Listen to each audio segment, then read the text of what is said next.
Hello, I'm Erica Knight, Director of Children's and Youth Ministries at Common Ground. This is the beginning of our series based on this book, Holy Troublemakers and Unconventional Saints by Deneen Akers. There are 12 lessons in this series, and we will be starting today with Bayard Rustin. If you are joining us from home, here are some things that you might want to have as we do this: a candle and a way to light that candle. And if you have a Bible, that would also be helpful as well. To begin our lesson, each lesson, I will light the candle as we prepare to begin. We are made of stories and stardust. We tell the stories of holy troublemakers and unconventional saints, people of faith who have worked for love, justice, and compassion to inspire us, make us bold, connect us to each other, and the love that makes us one. I'm going to read for you about Bayard Rustin from the Holy Troublemakers and Unconventional Saints book. Oops. As the sun rises Wednesday, August 28th, 1963, people are gathering in Washington, D.C. They have come from all over the country to march in one of the most important protests in the history of the U.S. This is the March on Washington for Jobs and Freedom, drawing attention to the injustices Black Americans face at a time when much of the country is still segregated. Segregation keeps Black people in separate schools, restaurants, motels, movie theaters, and more. Black and white people even use different drinking fountains and bathrooms, with the better ones reserved for white people.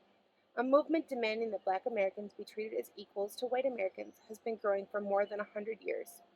A charismatic and powerful preacher named Dr. Martin Luther King is one of the many leaders of this civil rights movement.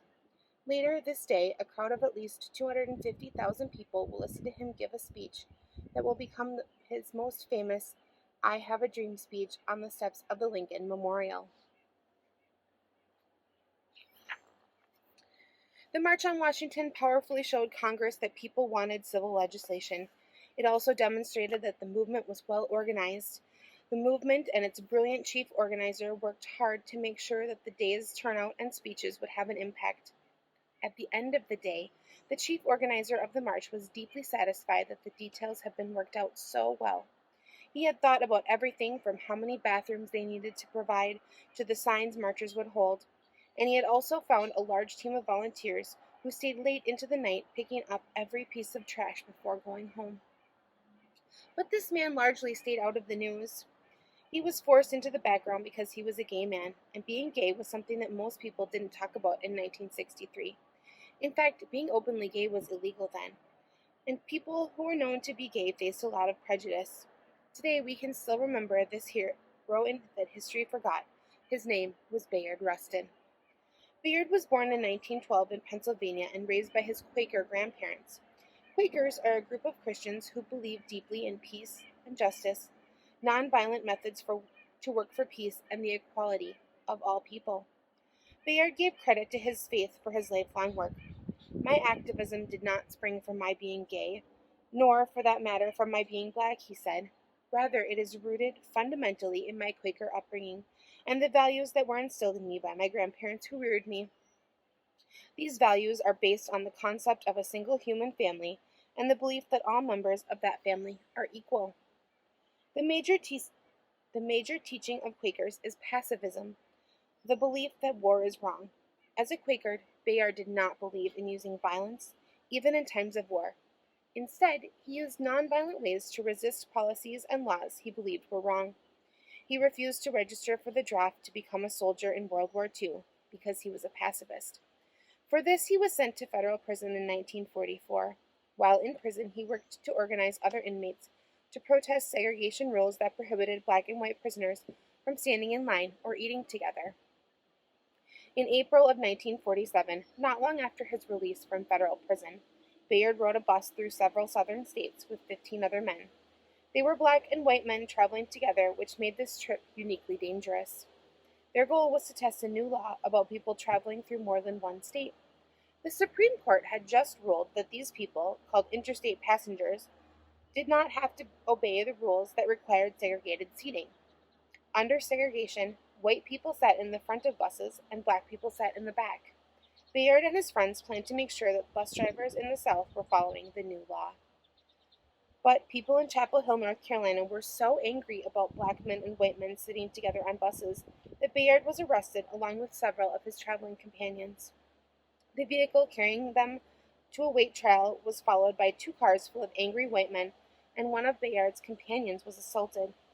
Despite the Supreme Court ruling, the North Carolina court ruled that since they were not traveling interstate that exact day, that they were technically not interstate passengers, even though their overall trip schedule was interstate. Bayard was tried and sentenced to 30 days of hard labor on a chain gang.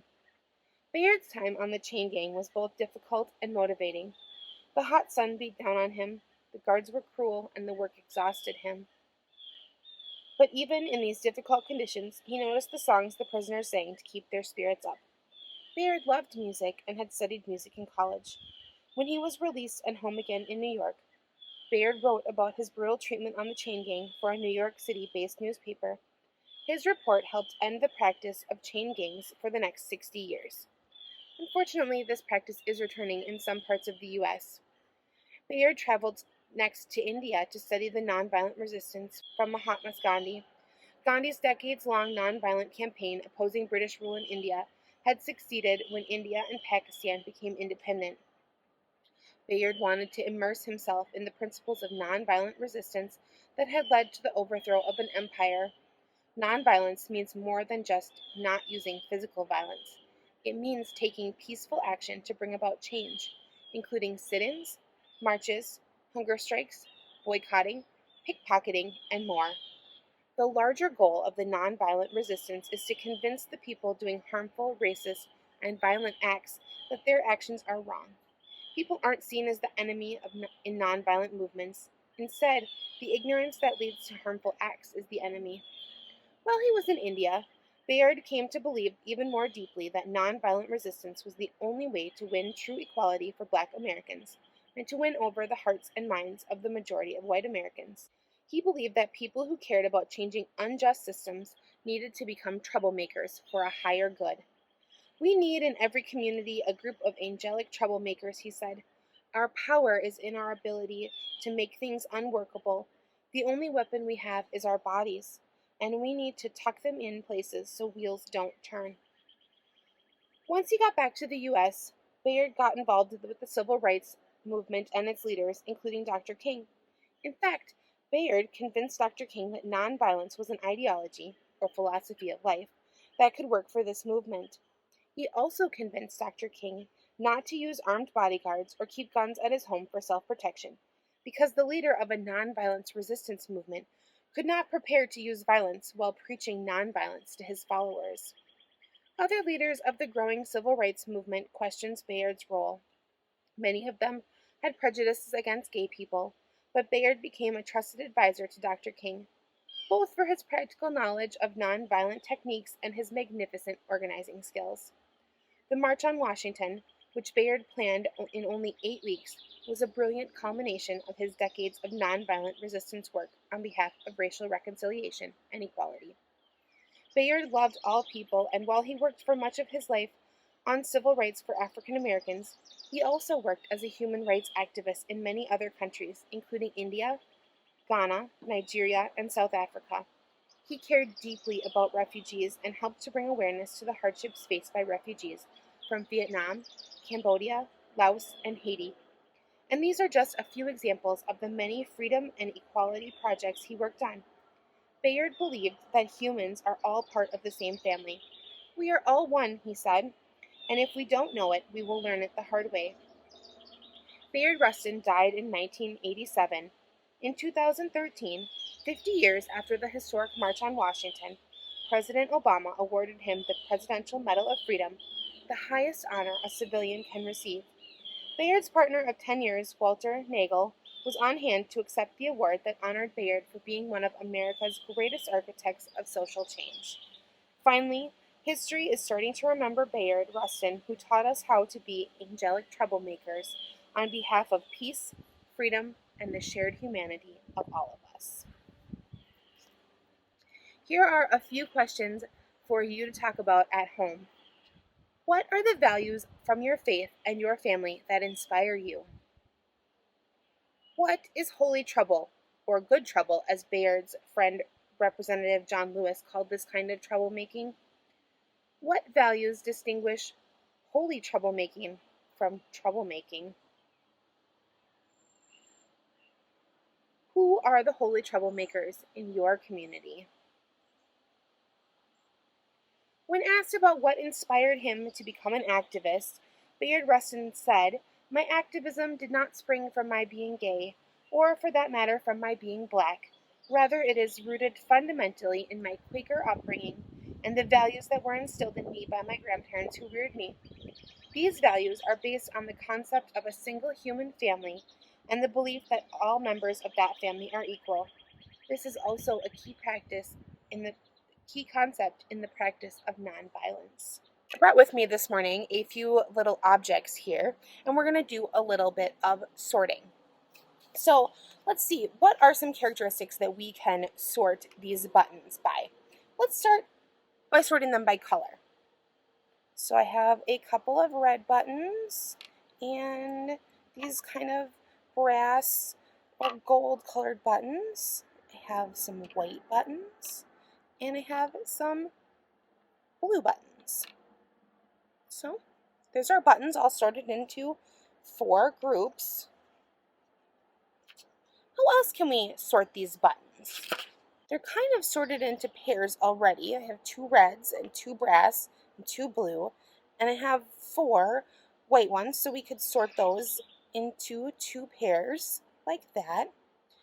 Now, you may notice that some of these buttons don't lay nice and flat on the table because they connect through this shank on the back. So we could sort them by whether or not they have a shank on the back.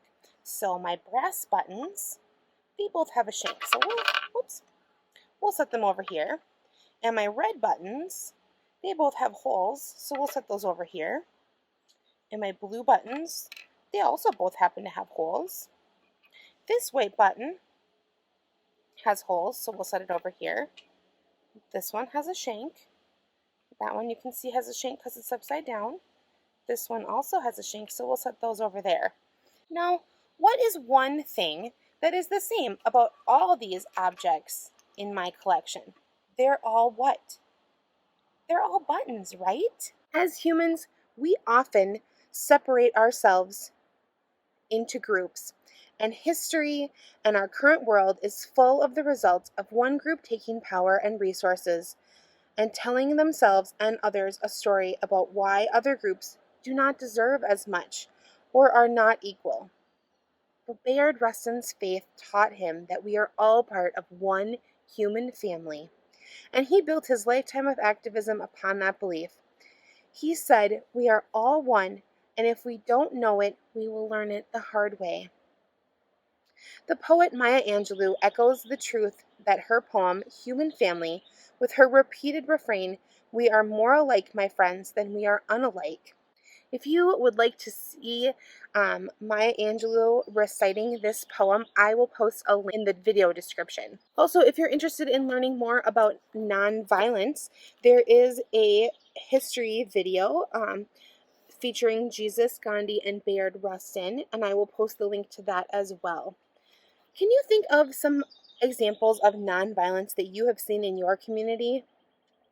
Or what nonviolence actions have you taken or will you commit to take? Let's close by praying together. Thank you for making us one human family. Thank you for Bayard Rustin and to all those who have shown us how to make holy trouble, working peacefully for justice. Hope to see you back for lesson number 2 in our series based on Father Broderick Greer.